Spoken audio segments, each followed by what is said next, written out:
Welcome back to Nothing But Nets. I'm joined with my special guest, Asher Levy, who's a journalist for the Denver Nuggets and has a terrific channel out on YouTube where he broke down the video. We can find the link in the description below. Cole, let's talk about the Nets. And he had some really interesting kind of unbiased takes that I really liked that I wanted to get into with a non-Nets fan. Me introduce him first. Asher Levy, tell everyone where they can find you and what you got going on. You can find me at my YouTube channel, just my name, and on Twitter, AsherLevyNBA. And then, you can find all my stuff there. Thanks for having me, man. Oh, it's a pleasure to have you on. Like I said, I came across the video that you had, and it called the Nets, the players from Misfit Island or something along those lines. Yeah, I went with the analogy of like the island of misfit toys, because it's a lot of your guys' roster is an interesting collection of like guys that didn't make it on other teams and a lot of reclamation projects is I think the term I used to describe a couple of them. They're like second draft guys where like you're signing them off their second contracts to try and get them in, like Dennis Smith Jr., who I think is still a free agent but was with you guys last year. Yeah. Ben Simmons, Lonnie Walker, a lot of those guys are due to have bounced around the league a little bit and kind of tried to find a role with the Nets. I think DSJ should be on a roster right now, but he's not. Like, he's a really good POA defender, so I feel like he is someone who should have been a successful reclamation project, but I guess the league so far just hasn't. He probably has an offer waiting on the table for him, just waiting for something larger. But like players like him, where guys were drafted early and just didn't quite work out. A lot of the Nets players fit that mold, and that's why I found them interesting.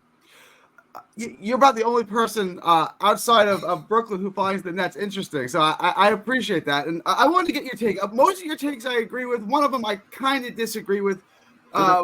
Which one do you want to start with? Agree or disagree? What's better for you? Do you want to get the debate started before the agreement starts, or do you want to save the debate for last? It's your show, man. whatever you want. All right, let's start off with every Net fan. This is a polarizing subject for Nets fans. Cam Johnson, and I think you're pretty fair on him. I just wanted to get your take. The Nets have been adamant. They've gotten allegedly a bunch of offers from a bunch of different teams, which I did a video on, for Cam Johnson. He's a 3-and-D guy. Net fans were expecting more. Nets were expecting, a guy that could really come off pin downs and create his own shot to some degree, and they really haven't gotten that. What he is now is what he was in Phoenix. What are your thoughts on Cam Johnson, and is it realistic that the Nets could get 2-1 for him, which is what they're adamant on what they want? That's what they've got other deals, and I can go over those with you real quick. But what Mark says is, I want 2-1s for Cam Johnson. Is that realistic? From what I'm aware, because I do know a couple of people in the Nets, is that they also wanted like a 1 for Day'Ron Sharpe during the draft. Like, they want 1s. That's what they're aiming for. And I don't know if it's super realistic to expect 2-1s for Cam. I think maybe at the trade deadline, if someone is really trying to make like a push, that could be maybe their OG Anunoby sort of acquisition. Not that I think he's as good as OG, but like, someone in that same archetype of like, hey, we need a forward who can shoot and defend. And Cam is a better shooter than OG, but not nearly the defender. But I also think that he's kind of who he is at this point. He was going to be kind of who he was probably after the second year or so. Like, he came into the league, I think, at 24. So he was an old rookie. He's sort of like a Christian Brown archetype, where like archetype of prospect, not archetype of player, where, they come into the league, they're a good contributor immediately. So people get really excited about, oh, maybe this guy can be really good down the line, but also no, they're going to be pretty similar to what they were in their rookie and sophomore year for most of their career in all likelihood. Obviously there's some outlier developments, but most of the time it's, if you come into the league at 24, you're going to be what you are at 26 for a lot of your career. So, I think he's a good shooter. I think he gets a little overstated as a defender. Not that he's a bad defender. I think that would be unfair. I had that conversation on my last show where we were talking about where you could trade him. He's not a bad defender, but he's also not a premier defender either. He's somewhere in the middle. Yeah, he's like a solid defender. Like, I wouldn't be mad about him being on the floor in a playoff series for my team. but also I'm not gonna tell him to lock anyone up. That's not what I'm expecting from Cam Johnson. When the Nets traded for him, I think they were expecting more than they got. Like they were expecting an offensive shot creator. They were expecting a premier defender, and he's not that. He kind of just is what he is, which is a stationary shooter who can defend his position. And they paid him. Well, what do you think of that contract? There's 3 years, $75 million ish left on that deal. I think it's a little more because it pays more at the end. But what do you think of that deal for Cam Johnson? It was originally 4 for 100, basically. Yeah, I think it's an overpay with the new CBA, but it was signed before that was in place. It's sort of like the MPJ contract to me. I'm using a lot of Nuggets analogies because that's the team that I cover most. But like the MPJ contract is bad now because it was signed before the new CBA. It was an overpay before the new CBA, but it didn't really matter because you're like, well, we'll just pay the luxury tax and we can keep the rest of the team together. But, with Cam Johnson now, it's like, do you really want to pay him $25 million a season when you have guys that are going like that's what Tobias Harris got, and that was a significant overpay. He's better than Tobias Harris. Oh, you think so? Because I was okay. He's better than Tobias Harris to me. Tobias Harris is one of the worst stars in the NBA in my head. Like he should not have gotten more than 10 mil in my mind. But there are always going to be those overpays like Tobias Harris. But at the same time, we've seen a lot of guys this season get like smaller contracts than they probably would have expected. Like Tyus Jones signed for a minimum. Tyus Jones is a far better player than a minimum contract, like typically. But there was no one with cap space this summer. And I think we're going to start seeing less and less teams with cap space as time goes on because stars don't want to hit free agency anymore. They want to, keep signing these new contracts. So that which you saw at Lauri Markkanen. We're recording on Tuesday morning, and Lauri Markkanen I haven't seen the details yet. Have you ever seen the details? No, it's a max. I think so. Like it'll be a 5-year. I don't think he made an All-NBA, so not a super max, but probably like a 5-year, 200 something mil. I'd assume around 40, 45 a year. But, you see these guys signing max contracts again and again, and that's sort of the theme of the recent CBA is like, hey, we're either going to sign you to this extension and we will trade you when you want to be traded, or like the one player to leave, like a team, like a superstar to leave a team was like Paul George to the Sixers. And Paul George is like 34 and injury prone. Yeah. So you're not seeing guys in their prime leave anymore. So you will see these overpays sort of start to die out, would be my opinion. And I think that's why it'll be a little harder for Cam Johnson to fetch 2 firsts. I think if we were under the old CBA, it would be a lot easier for teams to justify it. But it's like, if you're like the Grizzlies, for example, right? You're looking at your team and you're like, maybe we need a 3 or a 4, right? And you're like, well, do we want to go into the first or second apron for Cam Johnson? Is Cam Johnson that level of player? I would argue no, but that's obviously an internal decision. It depends how close they are to a championship, what it all means. So, if I'm the Nets, I'm not trading in to be a first apron team no matter what, right? Because it doesn't make any sense for me. Yeah. Like, I'm not competing, so why am I doing that? So the other contract I wanted to get into was Nick Claxton. He got a similar contract to what Cam Johnson got. It works out to be about $24 million a year over 4 years. Your thoughts on Nick Claxton? I thought it was max. It's not an overpay, but it's close to an overpay. And basically, go ahead. What are your thoughts on that?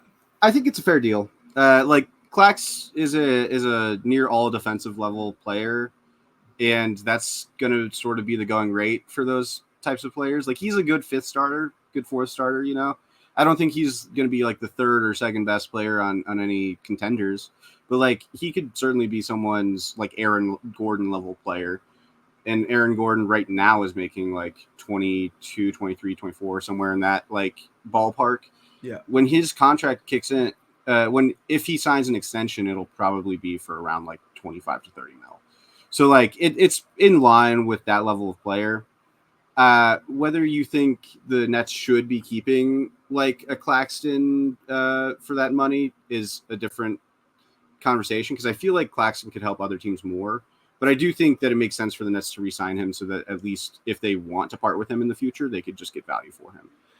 He definitely, like, he's a solid player. My thing is, like, the Nets need to have somebody. They can't have nobody on their roster. Claxton's been here since the beginning. Fan base likes him. He could help a good team more, for sure. Like, the Knicks come to mind. Not that they would have the cap space, but something like that. The fans like him here. He fits in with the rebuild. So I'm not against the signing. It's a little bit more than I think he's worth, but it's not a drastic overpay. So I'm fine. As a Nets fan, I'm fine with the signing. My question, though, is, like, when you really look at the landscape of the league, how many teams, especially playoff teams, would he actually start for? And my answer is, like, not many. There's not a whole lot of good teams that he would start for, which is kind of why I value him less. I disagree. I think he'd start for a good amount. If you take out the context of, like, already the lineups in place for some of them, because if Claxton were to go to some of these teams, they would move other pieces. Sure. But, like, yeah. I think he starts for the Grizzlies. I think he would start over, like, a Zach Edey.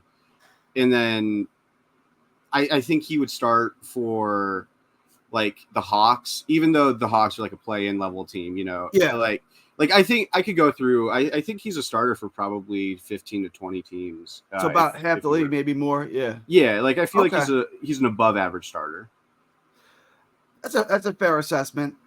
So we're on lockstep with Nick Claxton. I wanted to get into some of the offseason moves they made, some of the misfits they brought in. Killian Hayes. This has been this has been polarizing among Net fans. Some Net fans think he can be a starting point guard. Some think he can be rostered as a backup point guard who can come in and spell Schroeder. He can handle the ball. He can distribute. Like, I'm going to be honest. When I watch the tape on Killian Hayes, I don't hate him. When he actually plays the game, he's horrible. Like, I kind of like him in theory, but it's been 4 years and he's gotten no better. I know what you think of Killian Hayes, so, you know, why don't you kind of break the heart of those Net fans who think Killian Hayes was worthy of that top 10 pick? I think he's a great acquisition for you guys, actually, because he will be a great tank commander for you. I would not expect any production from Killian Hayes. There's a reason that he wasn't signed by any team after he got waived. And the Nets put him on the Exhibit 10, and those players rarely even make the team. So wasn't Exhibit 10? I thought it was minimum. No, I put him on Exhibit 10 contract. Okay.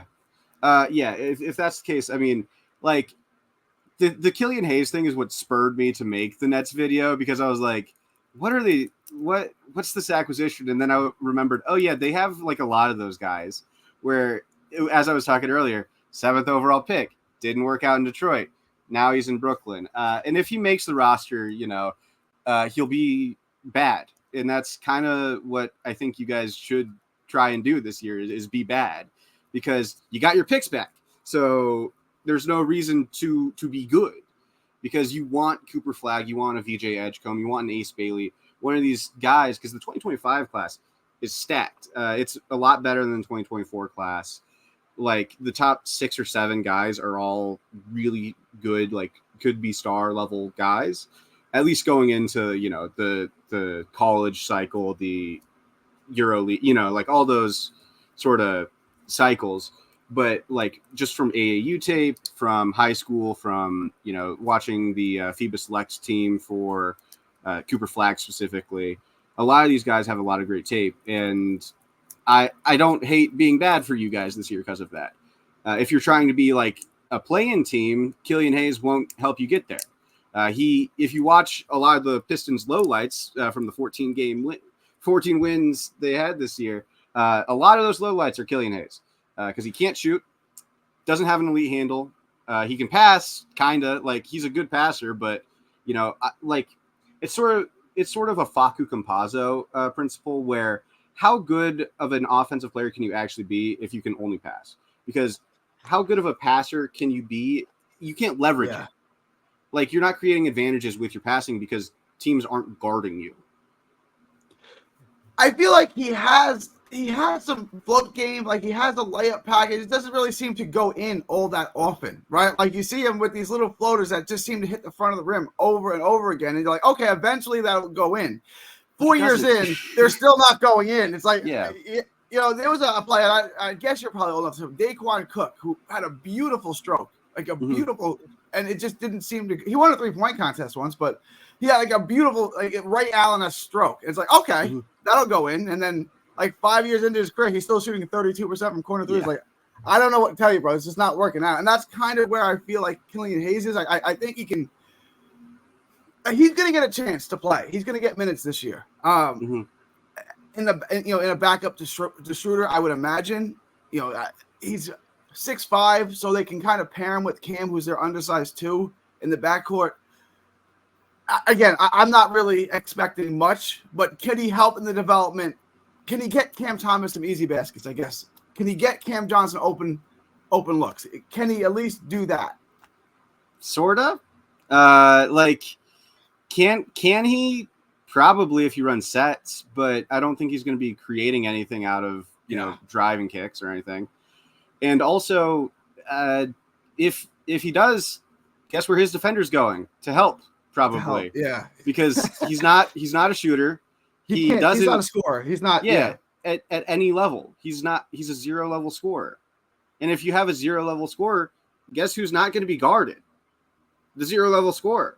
Like, they weren't guarding Andre Roberson when he was with you guys.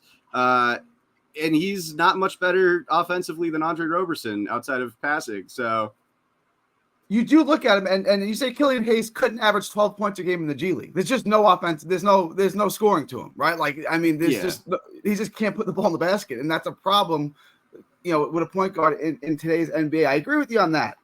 The one I disagree with you on is Zaire Williams, who I think could turn into a Wiggins-type player, maybe an RJ Barrett. If he can, his 3-point percentage has gotten better. He's not a shooter, but he's athletic. He can move. He can defend multiple positions. He can get to the basket. He can finish on fast breaks. I know he hasn't panned out, but I think with another look where he can play more of a role in the offense, he could develop. I know you feel differently on Zaire. So what are your thoughts? So what has he done well? I'm gonna answer your question with the question. What has he done well? I would say he could defend multiple positions, and he's a pretty good switch defender right now. Offensively, not a lot, but he's an athlete. Yeah. I think what would you say? I don't know your thoughts on RJ Barrett, right? But RJ Barrett doesn't suck, at least, right? Like, can we agree on that? Yeah, he's not RJ Barrett isn't a bad player, but also RJ Barrett has a handle. RJ Barrett can score. RJ Barrett can do a lot of things that Zaire Williams simply has not shown up until this point. Like, Zaire Williams is a fun in theory player, but he's one of those guys who's 2 years away from being 2 years away, 2 years into his career. You don't see guys in year 6 suddenly become good outside. Like, Giannis was sort of an outlier there where, like, he became good, like really, really good, like around 2018. That was his 5th year. Like, he was still pretty good before that. He was significantly better than Zaire Williams has ever been. And like RJ Barrett was like at least shooting mid ranges pretty well. Like, there's just nothing that Zaire has shown. Like, mobility is cool, but if you can't do anything by moving well, it doesn't really matter. Like, there's just not tangible skills that he's showing. I'm a very results-oriented analyzer. Like, I want to see results. I like watching the process of guys if they're prospects. And Zaire Williams certainly does qualify still as a prospect. But there's a reason that the Grizzlies dumped him. Like, they had to attach a pick. They gave him up for nothing. Yeah, which I thought was interesting. They literally gave him up for nothing. Yeah. Grizzlies fans were cheering that they traded him. He's not good. And I don't think – I think he's overstated as a defender as well. Like, he gets bumped off his spots pretty easily. He's pretty skinny still. And he does have some exciting, like, flashes. But there's a difference between a guy going into, I believe, his 4th year and – a guy going into like a second. Like, Peyton Watson is going into his 3rd, and I hope for improvement. Like, he's shown more offensive juice than Zaire, which is kind of crazy because he couldn't play in the playoffs because he was a non-factor offensively. He at least has a handle in some mid-range game. Like, Zaire is a pretty solid finisher. I think he shot around 74% at the rim but that wasn't on super high volume. A lot of those weren't self-created.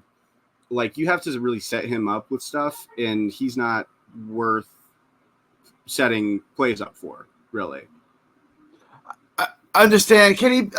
So in the lob game, can you lob with him? He is a super athlete, and I guess the Nets have Claxton, who's kind of the premier switch defender, big man. Mm-hmm.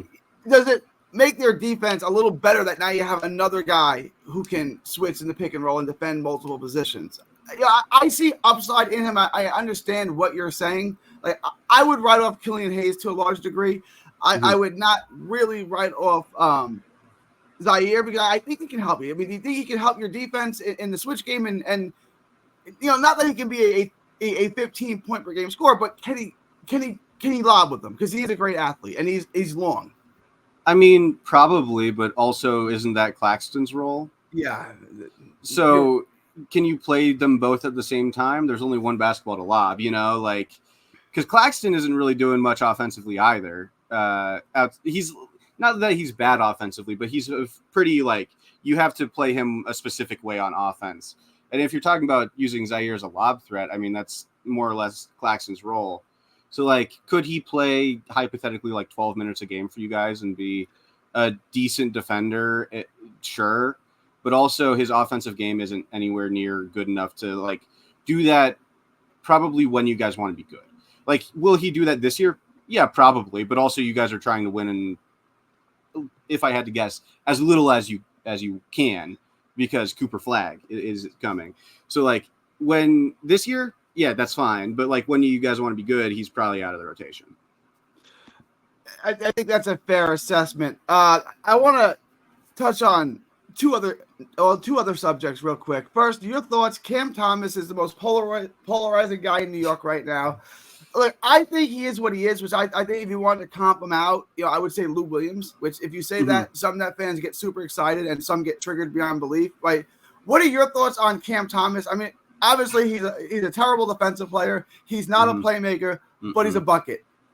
He is. What do you think of that comp to Lou Williams, and what are your general thoughts on Cam? And I guess the final question that is, would you sign him right now to a quickly type extension to keep him in Brooklyn for the foreseeable future? Quickly got $35 million a year, right? Yeah. So thoughts on Cam Thomas? I am friends with quite a few Nets fans. One of them swears, my friend Eli swears that he's a generational scorer. He's not. But it's a polarizing subject. You just say his name. And then some people think he's nothing. I liked him pre-draft. He was one of my guys that draft cycle. One of my first YouTube videos was a scouting report on Cam Thomas, because I was like, oh, I want the Nuggets to take him. And he's exactly what, he projected to be, which was a scorer that doesn't do really anything else. When I made that video, I was 16 or 17. So I value scorers very differently than I did back then. I still think he's a fun player. I still think he's a good player, but I don't think he's at least on a contender, right? Or a good playoff team. I don't think he's a starter really. I think the Lou Williams comp is probably a good one, because Lou Williams, he could score the rock. That's all he can do. Yeah, he was probably a better playmaker than Cam is, but also I think Cam has. No, he hasn't. I'm not gonna lie. He's a scorer. He's just a scorer. He's kind of like Zach LaVine if he was getting paid not Zach LaVine money, and also didn't have freakish athleticism until he tore his knee up. He's not dunking like Zach LaVine was in his prime, but he's a pretty good shooter. Not as good of a shooter as Zach LaVine was. He's a pretty good finisher. Not as good of a finisher as Zach LaVine. He's sort of Zach LaVine light from a few years ago, which is a good player. Because Zach LaVine was a very solid player a few years ago. Nowadays, I don't think he's any good, but especially for the money he's getting. But if he's a fun player, he'll be fun to watch this season for the Nets. Who else is taking shots on the team? So he's probably going to take 25 shots a game, average 26 or something. But I feel it's going to be the most empty stats sort of season we've seen in a while. Because if he averages 27, he's not doing that on a winning roster. He's going to be doing that on a team that wins probably 20 games. But also, hey, if he's good, he's good. Like, he's fun to watch. I would probably not give him the Quickly type extension. I wouldn't have given Quickly that Quickly type extension because these are insane contracts that are being handed out. Like, we're sort of seeing the middle class of NBA players deplete, which is what I was talking about with the CBA earlier, is that we don't really see like 15, 20 mil contracts signed anymore. We're seeing either minimums or maxes, and that's about it. The eradication of the middle class is something that's really interesting, because like Valanciunas signed for 10 mil a season. That's probably like the only mid-range contract I can think of off the top of my head. Like KCP signed for 22 mil. That's a little on the higher side of mid, of like the middle salary. But like those sort of contracts, you don't see a ton anymore. Like 12, Quickly got 15, $18 million contracts. You really don't see them. Yeah, and I would be hesitant to hand out max contracts, especially to guys who I don't think can be starters on contenders, because eventually you're going to want to contend.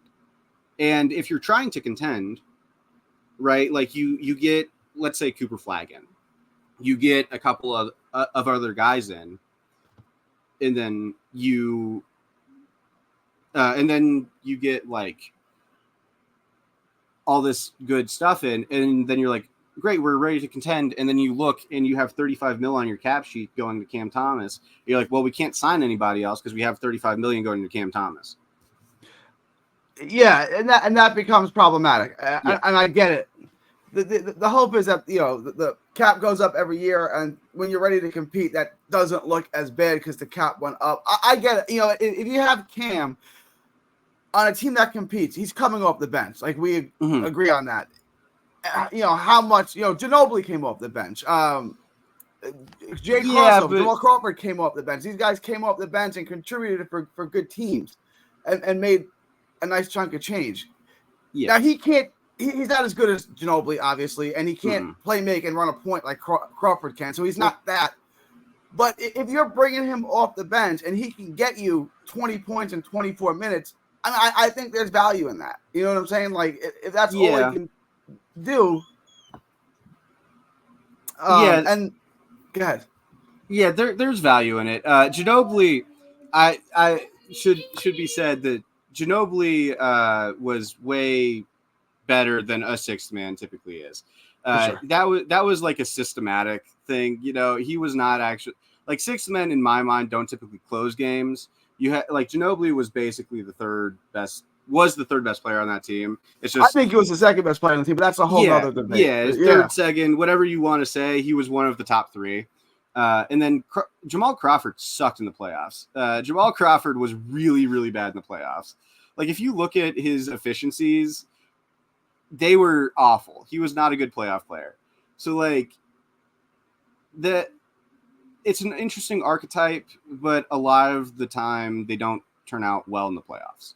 Like, Lou Will, Eric Gordon are like probably two of the better playoff performers of that archetype, and they still weren't great.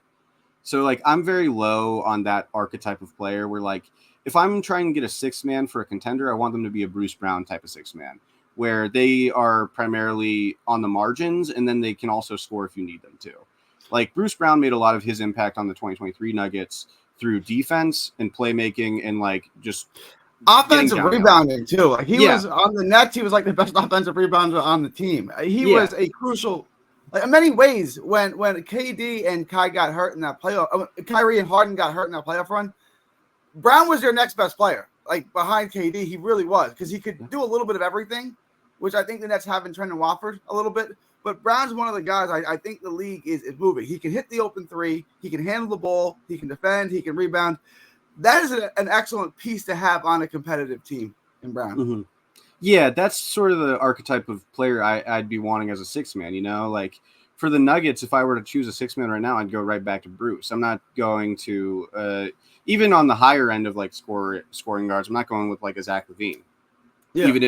Even if I wasn't paying him his salary, like, if I could choose one on a minimum, I'm probably choosing Bruce over any of the scoring guards who only score.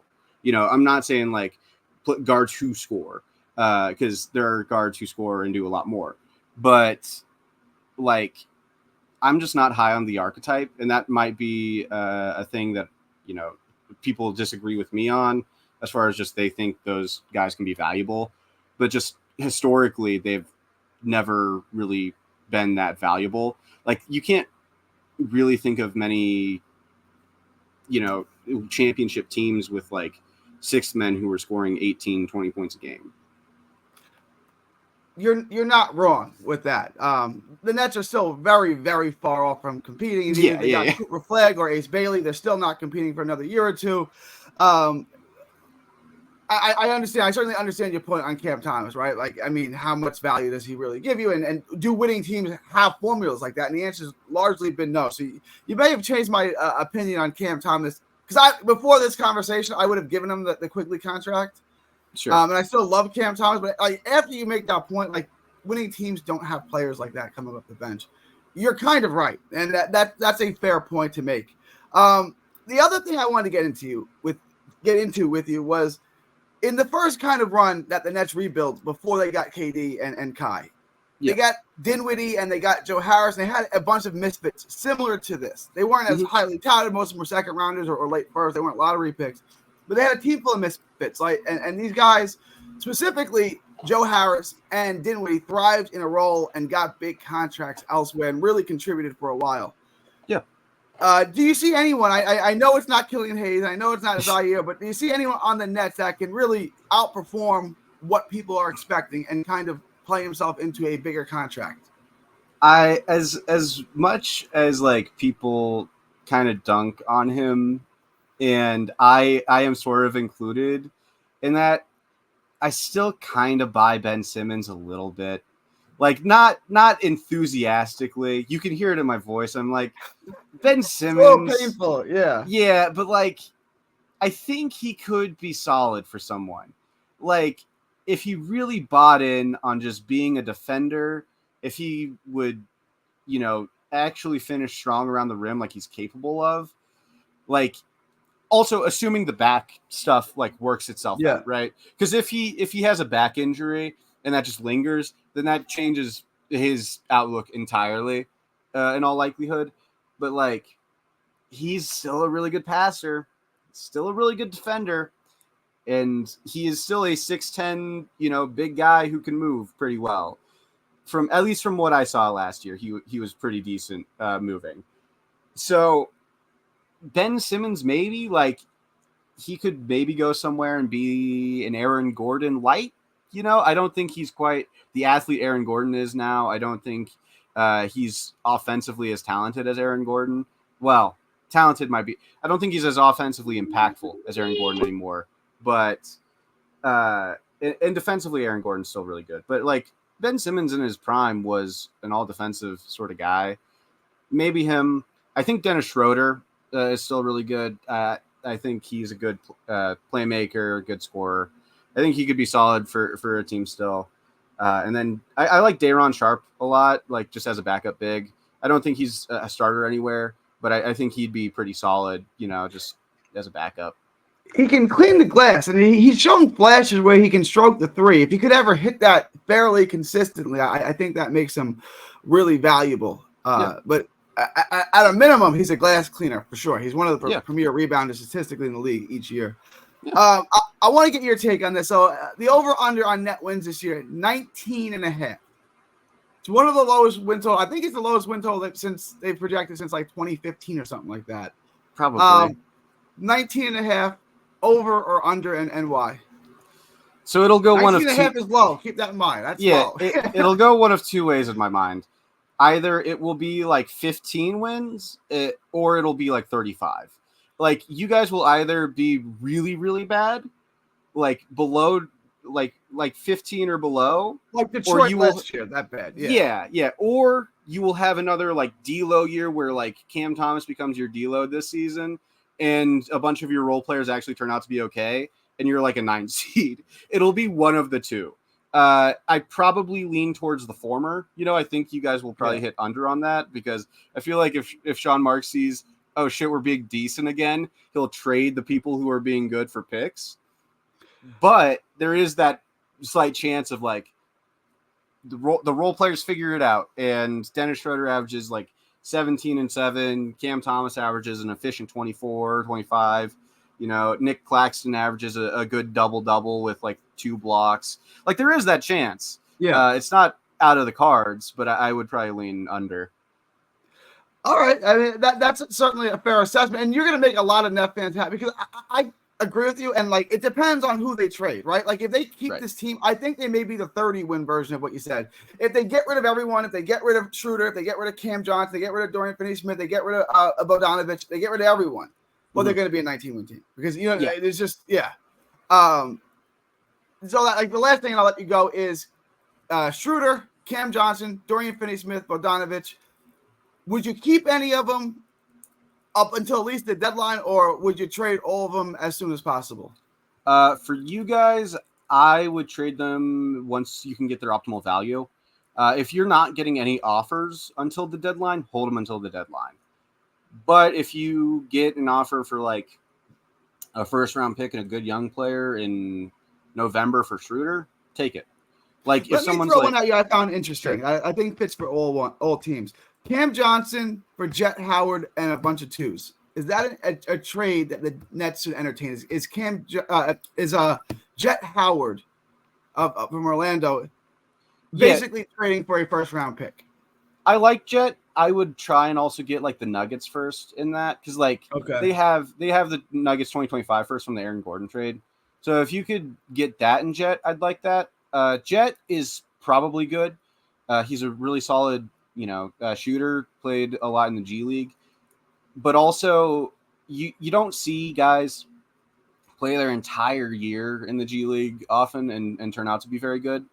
Like Monte Morris played all of his in the G League. Jalen Johnson did, but like those guys are pretty like few and far between. Typically, if players are going to be really good, they turn out like, hey, we're gonna actually, I'm good enough to play in my rookie season, And he didn't play like at all for them.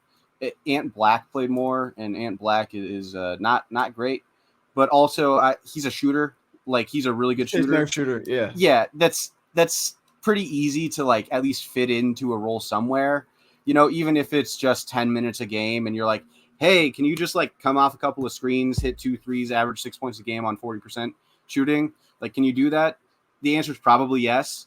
So like that and the first round pick for Cam Johnson, I don't hate. And there is higher upside than that, with Jet. So like, I like that trade probably if I'm the Nets. Yeah. All right, I think you just made some Net fans who want Cam Johnson the hell out of here as soon as possible. Very happy. I appreciate your time, Asher. Again, tell everyone where they can find you and tell them what you got going on. I appreciate your time. Yeah. Again, Asher Levy. Just that's my YouTube. If you look it up, there's are a couple musicians with it. Just type in NBA and you'll get mine. And then Twitter, AsherLevyNBA, and yeah, I have like a Substack and stuff, but you can find all that on my Twitter. And find his link below to his video on Let's Talk About the Nets, comparing them to toys of Misfits Islands. I thought it was a great comparison. I appreciate it, Asher. Yeah. Thank you, and God bless. You just hang on for 1 minute at the end. Hang on. Yeah.